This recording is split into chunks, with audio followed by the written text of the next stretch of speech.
தொலைந்து போன ஒரு துண்டு காற்றுக்காக யாராவது இப்படி ஊரே அதிரும்படி அழுவார்களா? தெனாலிராமனின் இந்த விசித்திரமான அழுகைக்குப் பின்னால் இருக்கும் மாபெரும் ரகசியம் என்ன? முன்னொரு காலத்தில் விஜயநகர அரசவைக்கு ஒரு கர்வமுள்ள அறிஞர் வந்தார். அவர் தானே எல்லா கலைகளிலும் சிறந்தவர் என்று தம்பட்டம் அடித்துக் கொண்டார். அவர் கிருஷ்ணதேவராயரிடம் ஒரு விசித்திரமான சவாலை வைத்தார். மன்னா, உங்கள் அரசவையில் யாராவது என்னுடன் அழுது போட்டி போட முடியுமா? யார் அதிக சோகத்தை வெளிப்படுத்தி பார்ப்பவர்களை அழ வைக்கிறார்களோ அவர்களே வெற்றியாளர். மன்னர் குழப்பமடைந்தார். இதென்ன விசித்திரமான போட்டி? மகிழ்ச்சியை தரும் கதைகளைச் சொல்லித்தான் கேள்விப்பட்டிருக்கிறேன், இதென்ன அழுகை போட்டி என்று யோசித்தார். அப்போது தெனாலிராமன் முன்வந்து, மன்னா, இந்த போட்டியில் நான் கலந்து கொள்கிறேன் என்றான். போட்டி தொடங்கியது. அரசவையே கூடியிருந்தது. முதலில் அந்த அறிஞர் மேடைக்கு வந்தார்.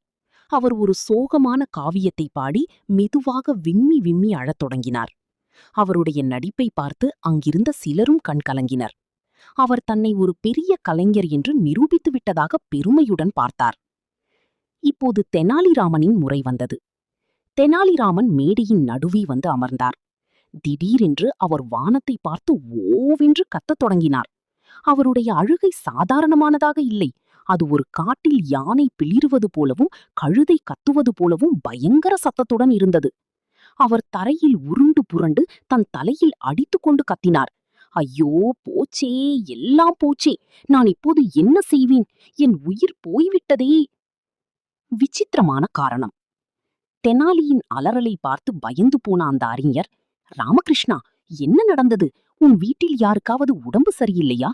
ஏன் இப்படி உயிரே போவது போல அழுகிறாய் என்று கேட்டார். தெனாலிராமன் விக்கி விக்கி அழுது கொண்டே சொன்னார், ஐயா, நான் ஒரு பெரிய காற்றுப்பையை வைத்திருந்தேன். அதில் மிகவும் விலையுயர்ந்த சுத்தமான காற்றை சேமித்து வைத்திருந்தேன். இன்று காலையில் அந்த பையில் ஒரு சின்ன ஓட்டை விழுந்து அதில் இருந்த ஒரு துண்டு காற்று காணாமல் போய்விட்டது. அந்த ஒரு துண்டு காற்று இல்லாமல் நான் எப்படி வாழ்வேன்?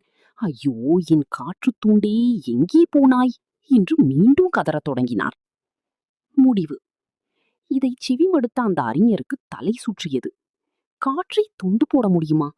தொலைந்து போன ஒரு துண்டு காற்றுக்காக யாராவது இப்படி பைத்தியம் பிடித்தது போல அழுவார்களா என்று நினைத்தார். தெனாலிராமனுடன் தர்க்கம் செய்ய முடியாது என்பதையும், அவனுடைய இந்த விசித்திரமான அழுகை நடிப்பிற்கு முன்னால் தான் தோற்றுவிடுவோம் என்பதையும் உணர்ந்த அறிஞர் அங்கிருந்து சத்தமில்லாமல் நழுவி ஓடிவிட்டார். மன்னர் கிருஷ்ணதேவராயர் சிரிப்பை அடக்க முடியாமல் தெனாலிராமனின் சாமர்த்தியத்தை பாராட்டி பரிசுகளை வழங்கினார்.